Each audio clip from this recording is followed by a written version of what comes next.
Thank you for tuning in to RGCWV, Random Geek Culture in West Virginia. And tonight I am here with Dan Desmond. Hey, And he has started, well, actually, he's been doing this for a little while now. yeah, about 2 years, a little over 2 years. Yeah, a little over 2 years. Hmm. And he's doing stand up comedy. And I actually wanted to sit down and talk with him because one of the things that we do with this podcast is, take something that's normal and see how it's a little different in West Virginia. So that's kind of what I wanted to do tonight. That's awesome. So I'll just start out, Dan. So you said you've been doing it for 2 years. Yeah, So I got to ask, yeah. how has it evolved over time? I mean, how comfortable have you gotten? It's. I mean, I'm never comfortable. I generally am always nervous. It's kind of like probably performing, going on in any type of karaoke. If you've ever done Yeah. karaoke, or if you've been a band going on stage, you get a little nervous beforehand. But as Right. soon as you go on, you kind of autopilot and just work through it. 2 years may sound like a lot of time, but it's not. I mean, I've known people that are 7, 10 plus years. You get Yeah. more and Right. more comfortable with working with people. Like I can't do crowd work nearly as well as a lot of other people because they got to think on their toes. Yeah. While I kind of prepare a lot more of my material, but I'm trying to get out there and get more comfortable with interacting with somebody out in the crowd. But it's fun, but it takes a lot of practice. The more and more you do it. Yeah. I was going to ask you that. How much is prepared work and how much is crowd work and everything? So do you do? I got to ask. Do you get hecklers? Generally, I mean, West Virginia is not too bad. I mean, a couple times when I've hosted open mics, there might be a couple drunk people in the crowd, and usually they Right. they holler back. But it's not in a bad way around here as much as I like the interaction where I am working on some material where I say that I'm in love with dogs' butts, and usually people are like taken back by the idea of dog butts, Yeah. like me loving dog butts. But then whenever I tell Mention a people, corgi. yeah, I mentioned a corgi. I said, "Well, look up corgi videos on Facebook," and then there's always one or two people that are like pointing at me, so I can kind of work with them a little bit. Yeah, yeah. And so it's nice to get a couple people that I'm like, I understand that they're getting where I'm coming from. Right, Yeah, right. yeah. Yeah, that's funny. That's really Then funny. people usually interact a lot better with me after they realize that I'm not just some sort of maniac. Yeah, yeah. That's not your only obsession. No, no, no. But corgi butts are fantastic. Yeah. Though. So, well, I gotta ask. In West Virginia, how do you think it's molded and shaped your material? Like not only day to day, but also your audience. The people that you talk to. After a while, you get used to what kind of jokes stick and what don't. How do you think West Virginia has molded that? Well, it's interesting, and I'm learning that every crowd is kind of different. Where at first, certain crowds like quick one-liners and more, and then other ones are more of stories. You have to figure out how the crowd is picking everything up. I'm Okay. more of a storyteller, but I'm trying to learn to interject a little more of the one-line type of items in my stories to kind of gather more of an audience. But it's also normally a lot of open mics are in Morgantown, and the open mics are a younger crowd. So I've made Forrest Gump references before. I'm working on a joke a little bit about my stepdaughter not knowing what the mall was in DC. So she wanted to go to the mall in DC. So when I showed her the mall in DC, I explained, well, don't you remember Forrest Gump when Jenny was running through the mall? And she's like, I never saw this. And I realized that a lot of people that are in their 20s, because I'm 42, I've never seen Forrest Gump. 41. Yeah. I did 42. So I gotta learn that what I assume is the same reference, like Back to the Future or Jurassic Park or Forrest Gump. These audiences that are in their 20s may have never seen them. So you got to kind of learn to be a little more general on my topics. And it's kind of like whenever you see adults, what I assume is adults in their 60s and 70s, and they talk about, yeah, there's the 70-year-old adults, and they talk about some Lenny Bruce and stuff like that. Oh, No one's yeah. going to know Lenny Bruce nowadays. And even when I was younger, I was like, I don't know who Lenny Bruce I is. didn't know who Lenny Bruce was, and then I Yeah. started watching that show. I don't know if you've seen it, Marvelous Miss Maisel. Yes. Oh man, that Yeah. show was so good. But you don't like people don't know. Whenever we were younger, if my mom made a Lenny Bruce reference, I would have no clue what she's talking He about. was so edgy of the time. Exactly. I didn't learn about him until after, and I was like, was this a real guy? And then I go and it's just like this huge rabbit hole. You know, he was, And he got arrested. There's cops waiting for him yeah, to say something wrong, and he and knew that this was going to happen. he knew he So was did going to it get anyway. arrested. Yeah, Yeah. it's insane. Yeah. Yeah. So have you ever worried about that? Oh, am I going to say something and get arrested? No. I've kind of molded myself. There's different types of humor out there. There's observational humor and Right. self-deprecating humor and just puns, dad jokes, and I'm more of a I'm more of a dad joke guy. exactly. Well, I like to because I can't offend anybody if I'm making fun of myself. So I like to make fun of just me being a goofy dad nerd. So no one can be offended because I'm not aiming for anybody. Okay. Like, so that's kind of where I aim towards is direct like towards myself. I don't make political humor. I don't make religious humor or anything like that. So I end up not offending. So you're people. not diving into like triumph territory No. where people want to get insulted by it. No, I try not to. I try not to insult anybody. Yeah. Yeah. Well, you know that's probably a good idea because I mean, oh my gosh, you know, nowadays you never know, you know, what's gonna set people off. I feel like that's a good path to go down. But in the same respect, there's also the other side. You know, it's like yeah, you want to go down there. There are some people that can be really edgy and big comedians that are very edgy and they are great and hilarious, but they've been grinding for years and years and years and can do that type of skill. Right. I'm just working on my own voice and trying to stay in my path. I'm not an edgy person. So Yeah. that actually brings me to a question. So of the other comedians that you've heard over the years, who are the comedians that most inspire you? So being in West Virginia, we didn't have in Grafton, West Virginia, we didn't have a satellite dish or anything. I had an antenna. Right. So I had NBC, PBS, ABC, CBS. Right. So a lot Fox on Saturday sometimes. If we're lucky, if the clouds are right, I might be able to get Fox. So a lot of X-Men. a lot of my growing up were Monty Python and Benny Hill. So a lot of really corny stuff. If I was able to get movies like Leslie Nielsen, like the Naked Gun series, or of course in Grafton, very popular was George Carlin albums actually came out, and then I was able to grow into more of a peak what I consider peak Saturday Night Live with Adam Sandler and. I'm sorry, yeah. That's what I consider. That was peak. That was his album, everyone. Chris Farley, Adam Sandler, David Spade. Oh my gosh. Yeah. It was that was when they were banging, and then they had a little tinge of that again when Andy Samberg was on. Mm-hmm. But they just haven't gotten back since. But that's kind of where I got a lot of the corny humor from. Monty Python and Mel Brooks and watching Leslie Nielsen, a lot of those Naked Gun series, and Robin Hood Men in Tights. So now, Men in Tights is a movie that they could make again. Oh, there is one movie that they could not make from him that they could not make today. Blazing Saddles. Really? They could not make that movie. I mean, today. they did Django Unchained though. I mean, I know it's not Blazing Saddles, but they said it's also from a different director, though. Yeah, they go to a Tarantino film expecting that. Yeah, and even though we'd expect that from Mel Brooks, I just don't think that maybe he could get away with that same thing nowadays. I mean, that's my belief. Yeah, I'm not really sure. I'm also not Mel Brooks, so I mean, whenever he writes, I'm going to quote it, edgy things. It's still brilliantly written. And even though it may seem offensive at times, but he does bring it back around where it's usually they might seem sexist, but a lot of times it does come back around where it's the guy that's like you make fun of the guy actually. So Mel Brooks. Now, do you remember the movie Ocean's 11? Yes. Do you remember the guy that played Saul? You know, the guy that was like the actor type of the group. Yes. Okay, so.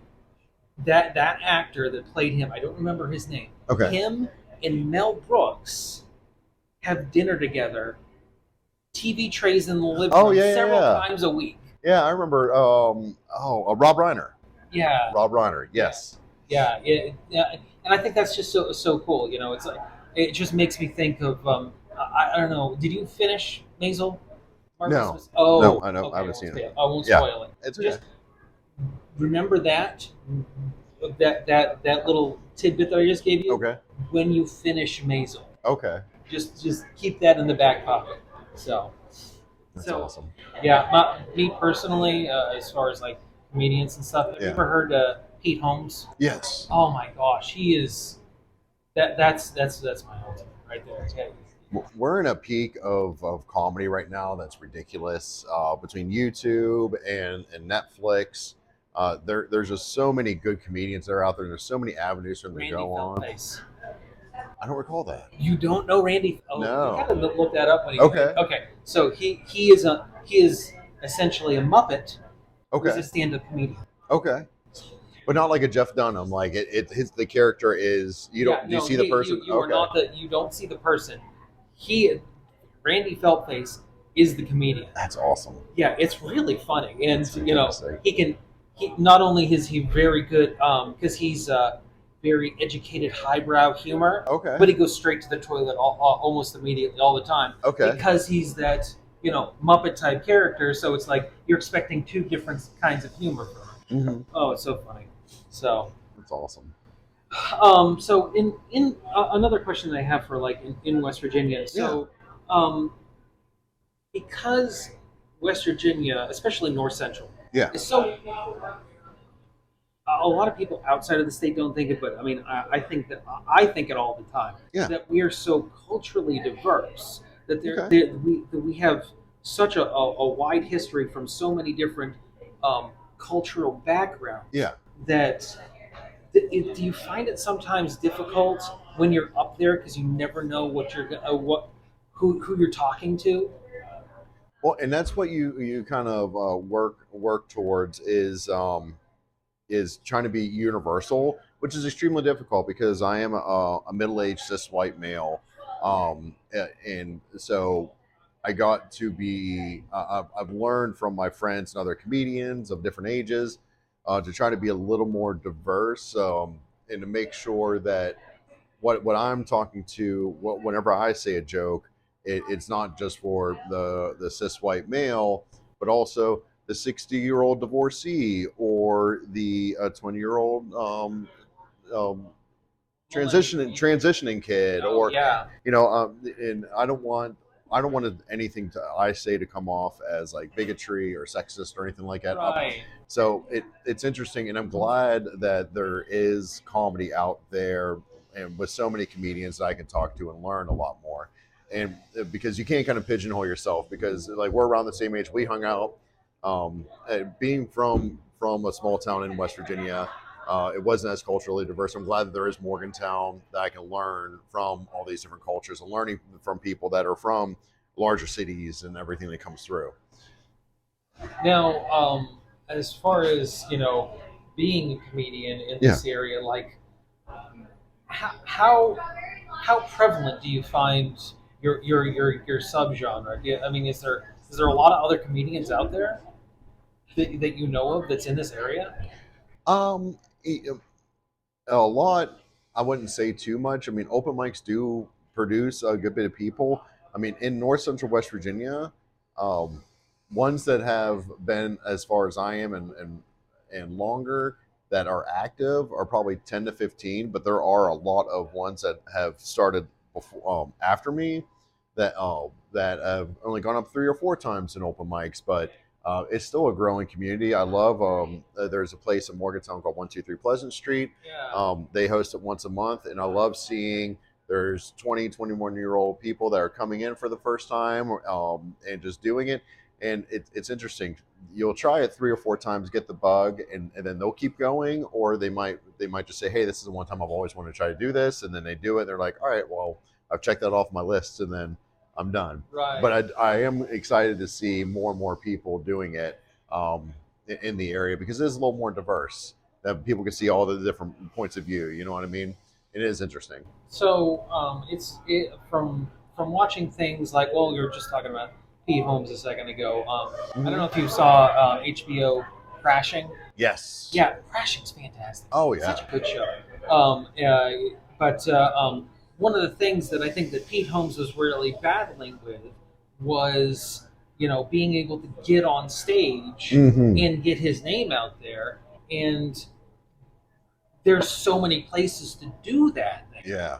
And then here, I feel like there's not as many places to do that. So No. you're still battling with trying to get your name out there. I mean, how do you feel that like that's something that's universally a problem, no matter where you are as far as comedy?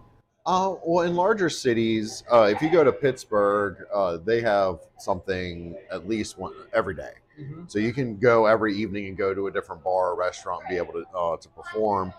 In West Virginia, in North Central West Virginia, that is where we're at. There's usually 2 or 3 a month. That's not including shows, but just open mics to get up there and try out new material and work on material that you're working on. So you don't really have as much option compared to Pittsburgh or New York. New York's multiple times a day that you can actually try different places. But it is a little more difficult to get your name out there. Uh, now that I've done it for some time now, some time meaning 2 years, but I am able to become an opener of some shows that are coming through. Like That's I cool. have a show in Cumberland, Maryland coming up in the end of March or February, beginning of March. Also, another show at the beginning of March, and then I have a show this Thursday for a friend. This just happens to be a lot, but then there'll be some months I can't, I won't have a show. Yeah. So that's why you got to try to make your own. Like right now, I'm working at a local show near my house to try to get something just to have more show time for myself and also the other comedians in the area. You know. Yeah. So that gets to my another question that I have. So this isn't your day job. No, no, no, no. I'm an accountant. Yeah. So here's another question. You're an accountant? Yes. Gosh. Well, okay. All right. To the audience, me and Dan actually went to college together. Yeah, we went And to tech school together. yeah, and what was our accounting teacher's name? Was it Tiller? Yes. Yeah. Ronnie Tiller, right? Yeah. Yeah. Oh my gosh. I got so he rubbed off and A little bit. A little bit. Yeah, I he was like a great numbers. guy. He was really funny. I liked that um whenever we had a dry erase board and he would just use his hand to wipe everything off and then he would rub his face and by the end of the day he looked like a coal miner coming out because he would just have like a dry erase marker up and down his cheeks. He could care less. He was a retired auditor for the IRS, Yeah. so he was just enjoying his life afterwards, teaching in that school. Yeah, Yeah. I he's a good remember. guy. I remember he would always say that no matter what job he would always get, he would always move within like 5 miles of wherever that place was, Yeah. wherever, because he hated to commute. Yes. And I understood his pain because when I started actually going out there and getting jobs, Hmm. I hated commuting so bad, so bad. Working from home is the best. See, I don't mind going into the office, but I do live 5 minutes from my office. I know some Oh people yeah. that travel 45 minutes to work and back, and I couldn't do it. So to finish off the question that I was Yeah. asking, Oh, that's fine. yeah. Yeah, going off on tangents is half of the fun. Hmm. No, so in for your day job, since Yeah. this isn't your day job, Yes. in a perfect world, and you could do this for a living, would you? Do you think you could do this for a living? Um, that is an interesting question because I do love my day job, and so I would have to get paid significant. I would have to get paid to be a comedian first off. Well, yeah, Um, no, I mean um, that perfect world. yeah, perfect world. I could do it, but I mean, I would want to wait until I have a stepdaughter that's 15, so I want to be around to annoy her as much as possible until she's out of the house. Right. And then it would be great for my wife and I to be able to tour around together. That would be fantastic because to get paid to go travel to Florida or to Iowa, it doesn't Yeah. matter. That would be fun to be like, hey, we're going to pay you to fly here, and to perform and make people laugh, and it will be fun to say that my job is to make people laugh. Yeah. Yeah, I mean, truthfully, I've thought that for the podcast. Like, if I Yeah. could do this, actually, there's two things that I'd like to do. I'd like to do this, and I'd like to make video games. And, Mm. that's not what I get to do. But in the same respect, though, like, I do understand where you're coming from as far as you had to think about it, Yeah. because I don't know if you remember in college, I was like super into programming. Yeah. Yeah. Yeah. Yeah, and I got a job programming out of college, and I hated it so much. It just, I couldn't do it all day. Yeah. I couldn't. Now I do system administration. I don't know if you remember, I did that as kind of a hobby or whatever. Yeah. In college, and I continued, and I'm actually really good at it. But the thing, not to toot my own horn, but it's just sometimes the things that you love, you want to continue to love them Mm-hmm. without having to worry about where the next paycheck's coming from, Yeah. or even if you can do it all the time. Because I mean, you were talking about trying to come up with material. If you had to do that all the time, and actually that's another a question I had for you, like your daily job and everything like that, Mm-hmm. or just your daily life, not just in West Virginia, but being around operating in West Virginia, Mhm. does that ever help mold and even channel your comedy? I think my experiences in West Virginia does channel a lot of my comedy, and I love it because this is where I grew up most of my life. So, and being finally accepting myself in my 40s as as just like a backwoods person that I don't know the bigger cities as much. I mean, my family's from Pittsburgh, and I go up and see them, but I do like kind of reflecting upon myself. Like I went to Miami last year, and it helps with my observation a little bit Yeah. because I'm from this town with no traffic. I mean, I complain if I have to wait too long at a light. But then I'm going around where traffic is everywhere and there's people everywhere, and you can walk to the stores instead of driving everywhere. Some people don't have licenses in bigger cities like DC. New It's York, New York, Pittsburgh, even. Pittsburgh. Yeah, exactly. So it is.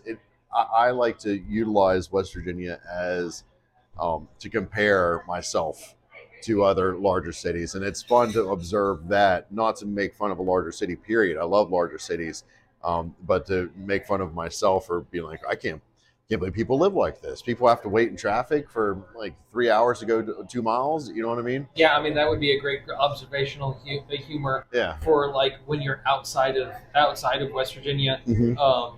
Like, well, I had to drive like 5 minutes to work. I mean, my commute is like the worst, because the your audience, Yeah. they've got half hour. I remember there's a guy that I used to work with. He used to live in Atlanta, Georgia, and Oh, okay. he got a house, and it was he lived maybe 15 minutes away, and when he first started working, Yeah. and after 20 years, it exploded. There's houses everywhere. So his 15 minutes ended up Yeah. being significantly longer. 2 hours. 2 hours Every day. Dang. Every day. And he was like, I can't do this anymore. So he, moved down here. He got a job, and even though he lives in Deep Creek, Okay. but he works down in Clarksburg. So that's like 45 minutes to an hour, isn't it? Exactly, But but it's no big deal to him, and he's still moving. He's going as fast as he wants. It's no big deal to him. That's wild. Not only that, he's in Deep Creek area. Yeah. It's beautiful. It's beautiful, yeah. It's beautiful. We actually just went tubing down in Deep Creek. Oh, really? At Wisp. We do that every year. It's pretty nice. So the winters lately in like February has been a little bit warmer than it used to. Yeah. I don't know what's up with that. Global warming or something. So, actually, well, let's take a minute to not talk about our sponsors, but talk about where we are. Oh, So right now we are in the Joe in Fairmont, West Virginia. you It's kind of see that? yeah, Maybe you a can, little bit, yeah, a little a bit. little bit. It's shadowy, and so it is a coffee shop, and well, they have beer on tap. Yeah, I don't think they microbrew, but though the owner he does that is his long term vision. yeah. I think he bought a piece of property to maybe do some microbrewing and stuff like that. Anyway, so if you are on I-79 in north central West Virginia and you're passing by the downtown Fairmont exit, take that downtown exit and go into downtown, and the Joe is right there in the middle of downtown, and great coffee, great beer, good, really good beer On selection. weekends, if you follow them on Facebook or Instagram, they've got like signature waffles or French toast that Right, vary every right. weekend, and I look it up every weekend just to see what they have. It's great, Yeah. great food all the time. But I do like that you can have breakfast here and a coffee, and or clear up to having a beer and a sandwich. Yeah, Like their wraps are fantastic. I love it here. yeah, they used to be, if you're looking it up, they used to be the Joe in Throw. They used to be a co-op with another small business where they made pottery, and that's where the Throw came from. The throwing the clay on the wheel and everything, shaping it, old ghost style. But now they're just the Joe. And, I have an image of like you behind me doing the scene no, from no, no, no, no. Ghost. I'd be working the, and you'd Oh, be I'm behind, behind you. behind, Oh, yeah, okay. yeah. So that is also a reference that a 20-year-old would not know right now, by Right. the And that's a movie that I think they way. could remake. I can see that. Yeah, I can see that.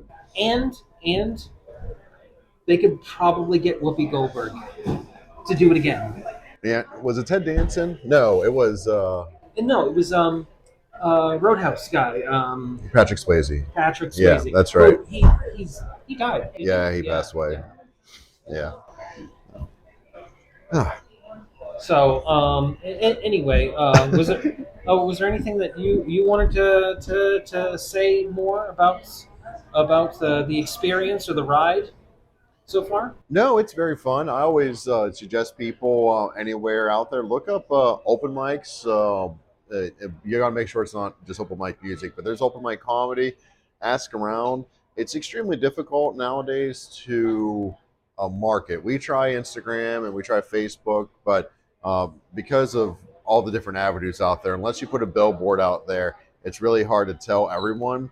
But just keep looking around. No matter what city you're in, within an hour of a small town, there should be some sort of open mic once or twice a month. And if you see a comedian coming through, go to their shows and support the smaller comedians that are coming through. They're funny. Just because they're not in a stadium doesn't mean they're not funny. But also ask the people there, is like, hey, are there open mics? Because you may not realize that there's like a Facebook group. Like we have a Facebook group called Open Mic North Central West Virginia. Um, if you're throughout West Virginia, North Central has some. Charleston's has now 3 or 4 mics, and Huntington, and that's where I started a little bit before I moved back up Charleston? here. Huntington, Okay. yeah, and they have a couple open mics a month. I mean, we've got some great local comedians, but no matter if you're not in West Virginia, if you're in any other city, I just went with my buddy a couple weeks ago. It's called Jamestown, New York. It's along Lake Erie. They just started doing a comedy show up there in a skate park. And they've been trying to build an open mic in Erie, PA. So no matter where you're at, you can find either free or cheap comedy. Yeah. And no offense to large, big stadium comedians, I know they're funny, and they're fantastic. I just went on a Burt Kreischer cruise, and everyone there was hilarious. But there's also smaller ones you can pay $5 or $10 for nothing, and get some laughs. You get a beer, and it's a cheap date also if you want to take someone out. Yeah, so just look up local comedy scenes all everywhere. Yeah, I will have to say that when I was up in New York, Yeah. I actually went to the bar that's from Crashing, the Oh, Grizzly okay. Pear, and that I gotta say that just going to that live comedy show to see these guys that are just getting their start. Like Yeah. some of those guys are just absolutely hilarious. And the thing that is a little, I don't know, disappointing sometimes is when those guys do get big, they Hmm. become very formulaic.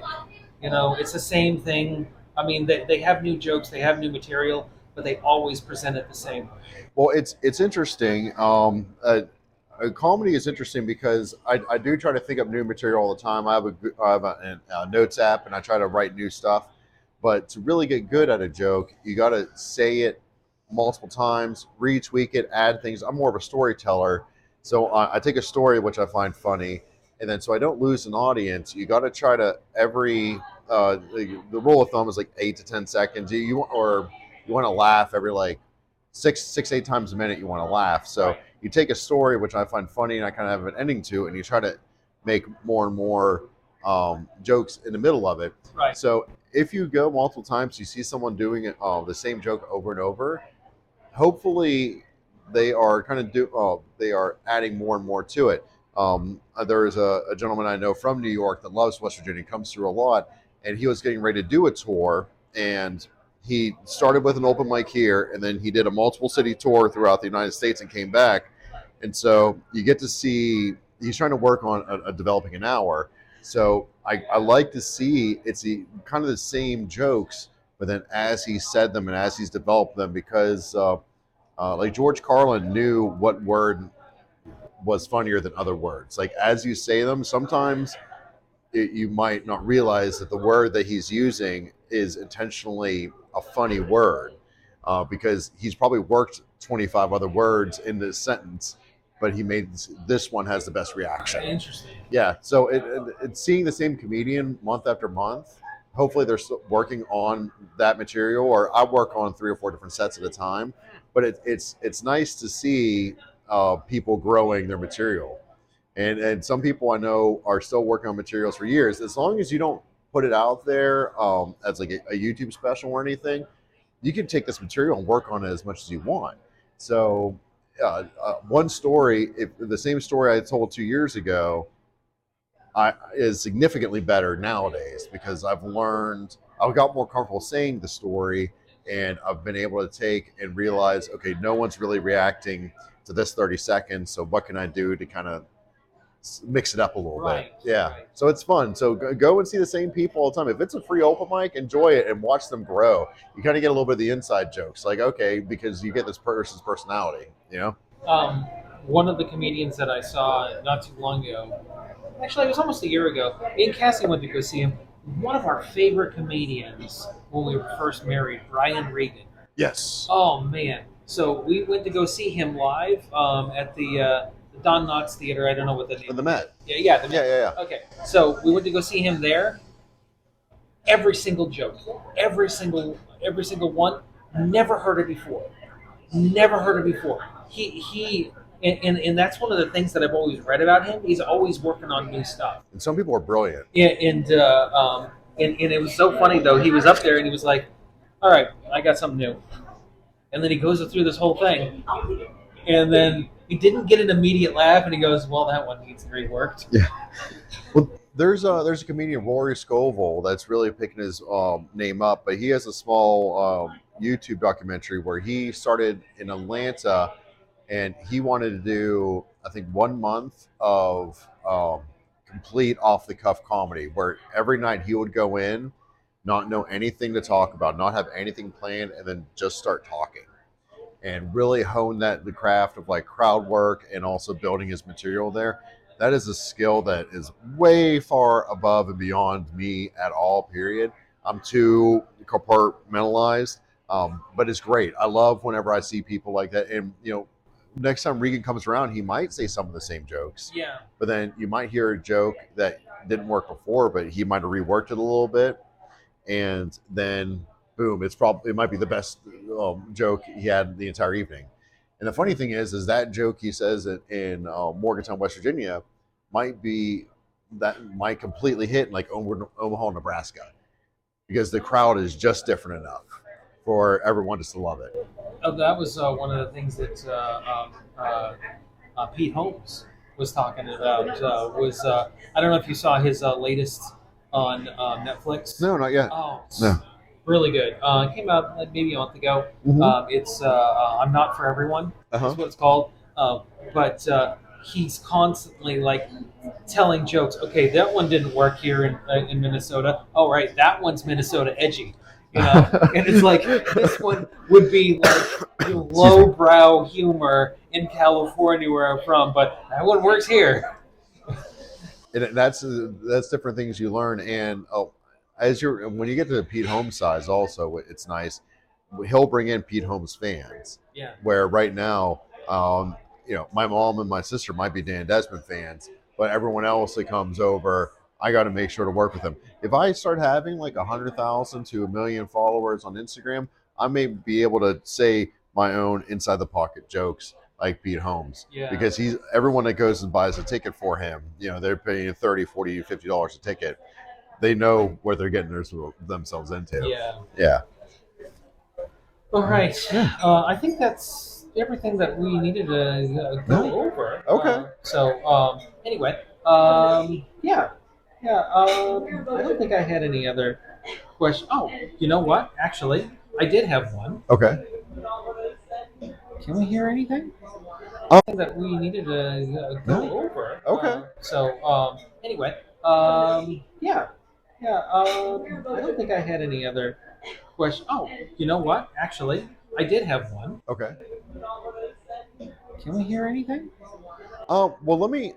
I got something I'm working on, Okay. and I because I talked about this multiple times here today about working on a joke. So I have uh, the couple steps process. This is a little bit of my Okay. process. People have a couple different processes. But this is what I'm working on. So there's the true story, and the true story is I got my stepdaughter a black light. Okay, because Okay. in the '90s, when I went and worked at the mall, I went to Spencer's. One of the first things I want a lava lamp, I want a black light, for my room, because that was a cool The thing. checklist. The checklist. Those are lava lamp, black light. So I wanted to be the cool stepdad, and so I got her a black light. And so when I'm starting, I tell this joke, and I made the joke develop where I sound like the father from A Christmas Story, where I'm sitting down over Christmas, and I got my stepdaughter a black light, and so it was in the box, and it was from Papa Bezos, so it was in the Amazon box in the corner because I was too excited to wrap it for her. I wanted to give it to her that day, and so I felt like the father at A Christmas Story, where I'll sit back with a pipe, and I tell her to come here and open up this gift for her. She's like, "What is it?" I said, "Well, you gotta see what it is." So she opens up the box, and she looks at it, and she's like, "I don't know what this is." And I was like, "Well, plug it in." And so whenever she plugs it in, she turns to me and says, "Is this a grow light?" And I'm like, "No, that's not a grow light. Go to your room. Not until you're 21." And then I had to look up to see if a black light could grow marijuana, because she's 15 years old. And so the true story is, I did give her the gift, and she did open it and ask if it was a grow light. And I love this story, but then I'm elaborating with the Yeah. Christmas story, and I'm trying to add a little more of these tags. Tags are like jokes within jokes, like little one-liners. So um, I'm trying to make it so I could tell the story. It's a good solid 1 minute story, a 1 minute bit, with a punchline of "this is a grow light." So I try to add, I'm working on telling more and more in the middle to grow it out, maybe add a couple tangents here and there. This is a grow light. That's good. Exactly. I mean, it's It funny. practically writes itself. It does. That's why I wrote that down. I was like, well, I got to write this down. But so developing for anyone that's interested in being comedy, I took a true story, and it could have been a quick 10-second joke. I got my daughter a black light. She thought it was a grow light. And then I made it into a minute right now, but I'm adding more to fill it in.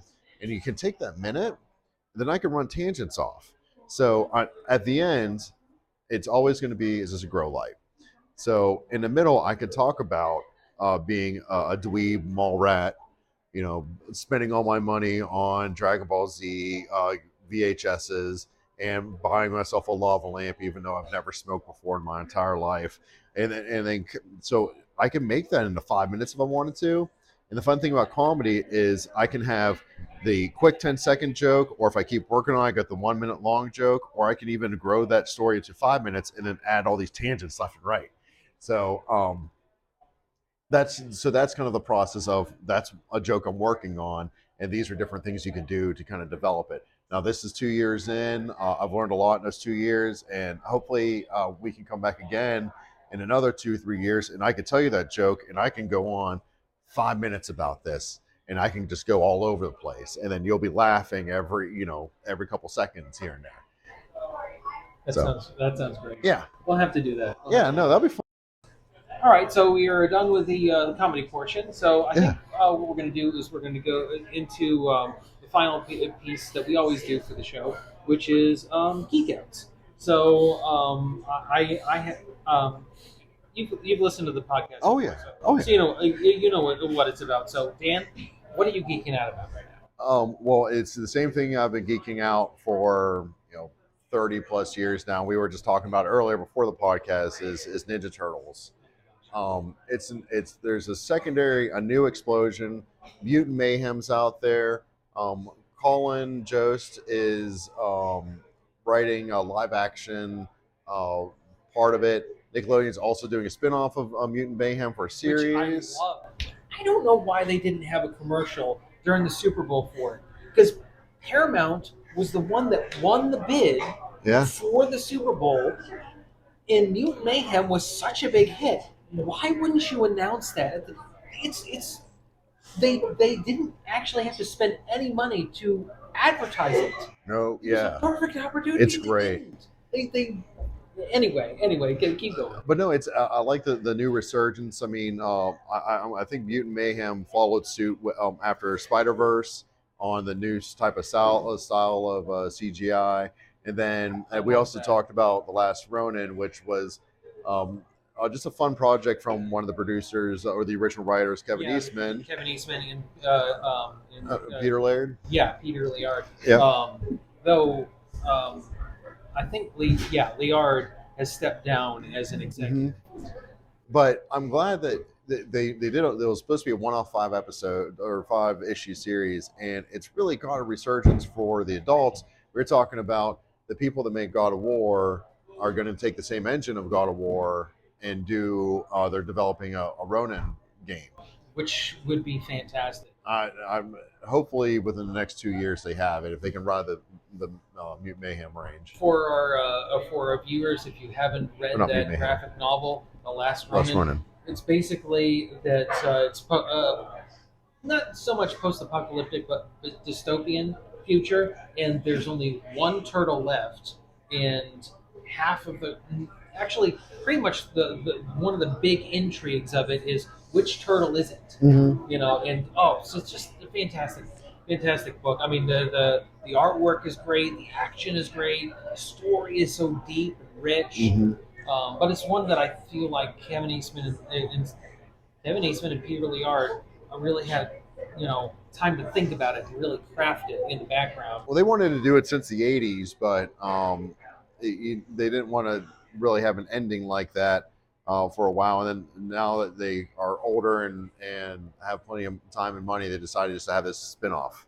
And if you haven't read it, it's gotten a lot of accolades of writing. You can just buy the trade paperback or probably borrow from a library, and it's a five issues that is one condensed story, but it's did so well. They have prequels to it, and they're having postquels. They're doing a Sequel, yeah.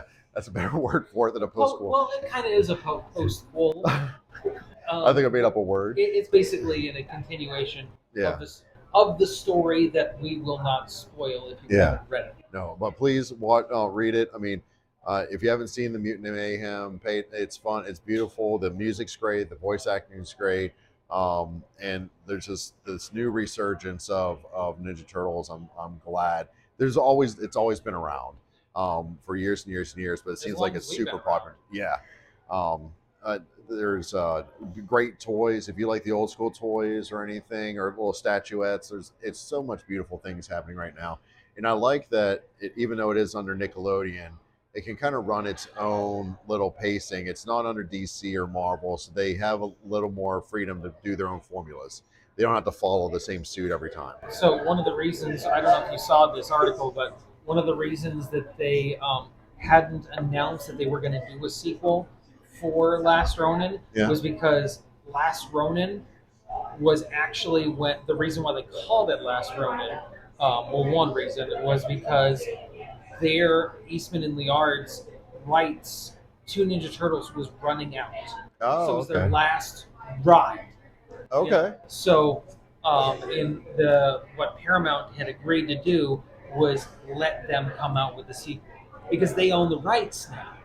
Okay. They Paramount owns the rights to the Turtles, Okay. so they weren't going to let them come out with something that was going to be detrimental to what is now their intellectual Yeah. property. So, and it makes sense that that Eastman is actually staying on. 'Cause, Oh yeah. to our view, I'm sure you know this, but Yeah. to our viewers, even before Kevin Eastman and Peter Liard were working on comics together and came up with the Ninja Turtles, the actual conception of the Ninja Turtles predated that. It was actually originally conceptualized by Kevin Eastman and his best friend in grade school, Steve Levine, and both of them are still very big into and very involved in it. And I can understand why Liard is stepping down because I think he's ready to ride off into I the think sunset. he's like 10 years old. Isn't he 70 something now? I think you're right. Yeah, I think Actually. he's pushing 70. Yeah. But it's a cool, if you want to learn a little bit about this on Netflix, The Toys That Made Us has a good thing about the Playmates toys. There's other ones, but it does talk about the story, and even Kevin and Peter kind of parted ways for a little bit, and actually them getting back together, Netflix, The Toys That Made Us, actually got them to meet each other for the first time in years, and kind of revamped their relationship. And it's pretty exciting. I mean, that's a nice little story about the toys also, because the toys in the 80s is very interesting, where I mean, it was the toys that made the TV shows, Right. and the differences between like the comic book is extremely different than what you see in the 80s. And it's a one of the good episodes of The Toys That Made Us. It was so funny though. I don't know, about 6 months ago, my wife had ordered something for my daughter off of Netflix, or not Netflix, off of Amazon. Yeah. And I was looking through the cart after the fact, and I was like, "Why did you order this?" And she goes, "What is it?" And I'm like, "It's the Last Ronin. Is this for me?" And she's like, "No, Bella wanted to get that." So my Really? daughter, That's and awesome. I didn't even tell her about it. That's cool. She found it organically and wanted to read it. So it's sitting downstairs. She's read the whole thing. And That's great. yeah. So she's a Turtle super fan too. She grew up on the 2012 Ninja Turtles. Okay. Which that Those one, are really good. Those personally are my favorite iteration. As much as I love the 80s ones, Yeah. that one from 2012 is my favorite. That was fun. But and that's the one she grew up on. But she loves the one that's on Netflix, Turtles Rise.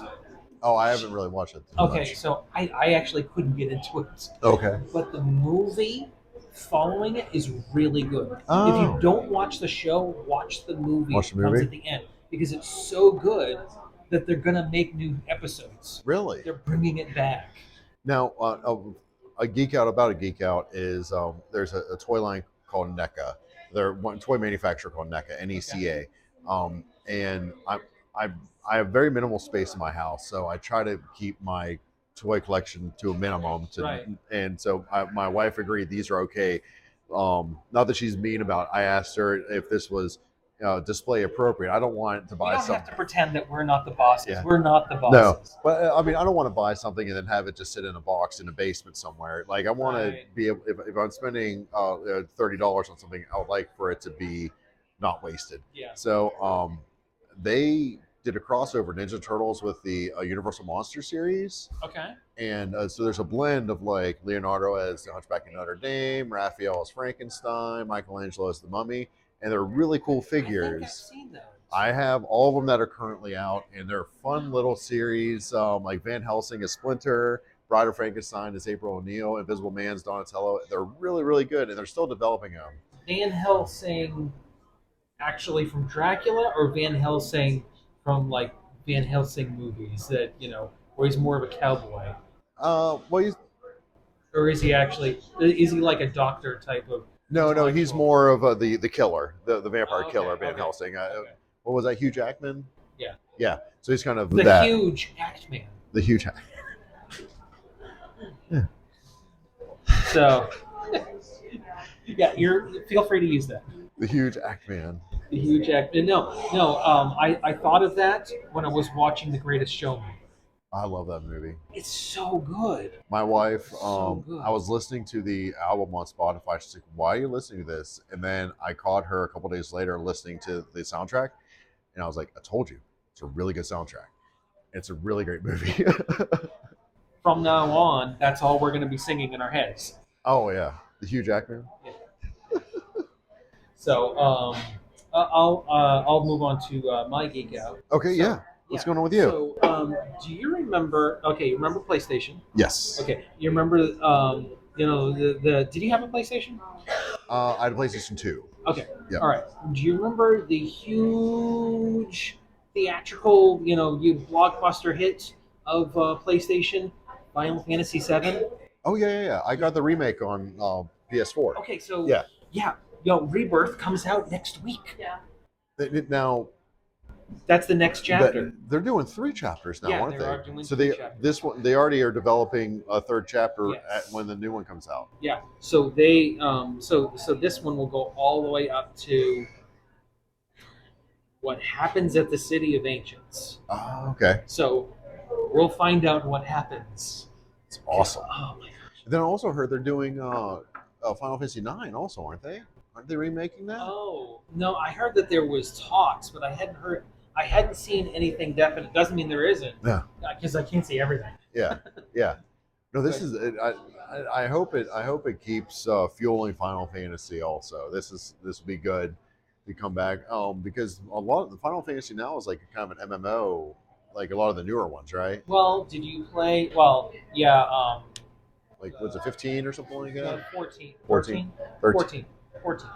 Final Fantasy 14. I think it's 14. Okay. That one's an MMO. Okay. But then 15 was Boy Band Road Trip. Okay. You played it, you'd actually you'd get that joke. 15 is all action. It's not menu magic casting, Okay. but that one, there is magic casting, but in the world of Final Fantasy 16, he can innately cast magic because he's an avatar for one of the summons. That's cool. So there's only so many people that are actually so people can cast magic using ether, but he doesn't have to use ether to cast magic. That's awesome. And I gotta tell you, if you have a PlayStation 5, Yeah. that game's awesome. Really, 16? Yeah, 16 is really good. Okay. I stand on that one, and the people that don't like that one, in my opinion, it's not that they're butthurt or anything. They are. But no, it's that they didn't play Final Fantasy VII Remake, Okay. where it was more action oriented, Mm-hmm. and there was still the menu system, cast magic and stuff like that. But there's you can configure those settings though. Yeah. Where it's not nearly as Yeah. much. Well, this one, and it worked for that. Yeah. Especially since Die Hard 7 fans, they wanted that ability to still control things outside of battle. With 16, for the backstory and the world that they crafted, it makes sense. So it's a little more like God of War and Spider-Man and stuff like that. Yes. Okay, that's cool. Yeah. Well, it's also like God of War. You Yeah. played Ragnarok, right? Yeah. Oh man, such a good game. Oh yeah. Yeah. Fantastic narrative too. For a game that started out on a series that was just all action, All blood. mindless, killing, Yeah. to an actual because you're a father now too. Oh yeah. I'm sorry if I had played God of War and God of War Ragnarok. Yeah. If I had played that 10, 20 years ago, Yeah. I wouldn't have gotten it as much as I get it now. I was like, oh my, But it's I'm in growing with tears. you. Yeah. Yeah, And the narratives, the stories are becoming more and more. I mean, video games, a lot of them are art now, and I do love it's a becoming a new Mario medium. where you just jump. But this is Yeah, another one. It's just another story you can watch. You're playing it for 60 hours. You're playing a movie for 60 hours. you become You become the movie. you more emotionally invest into that Yeah, than you would a movie. And it exactly. doesn't mean that you can't make that connection with certain movies, Yeah, no. but it also means that sometimes if you are playing as the protagonist, sometimes that emotional level is much more easily achieved Yeah, when you are that protagonist. yeah. And there was actually some really good moments in 16. Um, but yeah, no, I am very going back to what I was talking about. I'm very excited about Seven Rebirth. I actually just replayed all of remake Really? and intermission already again, Okay. and now I'm sitting there with nothing to play. But Sony just came out with a So it comes out next Tuesday or Thursday, something like that. Thursday Okay. leap year. Comes out leap year. Oh, okay, okay, Yeah, okay. Cool. yeah. I actually pre-ordered it through GameStop, so I can just go down and get my copy, and get. I'm actually taking the day off, There you go. the next day because installing and everything. Yeah, that's a bad thing about games. You put them in, and then you're like, I gotta wait 2 hours. So you gotta like hurry up and put them in right now. Yeah. I was actually thinking about taking off the morning when it came out so I could go get it. I was like, yeah, you know what? I'm just gonna. I'm I'm not 13 anymore. I'm gonna set aside the Friday. Then you have Take a that 3 day weekend. There you go. Friday off. Well, I got to do some stuff for the church that next day, but Yeah, that Friday I'm gonna take off all. I mean, I'm probably gonna get like 10 hours into it. So that's awesome. Charge your controllers. yeah, no. Well, I've got two, There so you I go. can Just swap hot them swap out. mount. Nice, nice. Yeah. Yeah. So, yeah. So anyway, that I think this is finishing out. And Dan, any final words? Any final notes? No, Checking with you. no. I mean, thank you for letting me do this. I'm excited. Hopefully, a lot of your viewers and listeners will go to support local comedy. Yeah. If you're ever curious, I mean, if you're in the Morgantown area, North Central West Virginia Open Mic is a private Facebook group you can join. On Instagram, Desmond, DADESMOND. Um, and so please follow and just go to shows. You don't even have to go to my show. Just go to shows. Support comedy. And no, thank you all for listening. It's been a good conversation. I appreciate it. Yeah, no problem. So this has been RGCWV Random Geek Culture in West Virginia. I'm your host, Luke Percy, and thank you for listening. Thank you for watching. If you're watching this on YouTube, like, subscribe, and leave comments. Even if you didn't like it, the algorithm likes interaction. So if you don't like it, tell me that you don't like it, so then somebody else will watch it because then it'll get re-injected to the Oh algorithm. So no. thank you for not liking it. So anyway, also we're all over the place. And if you want to send me a question or anything, you can even send me a text to 304-566-9777. Welcome to the end. That's awesome, buddy. Yeah. That was a good time.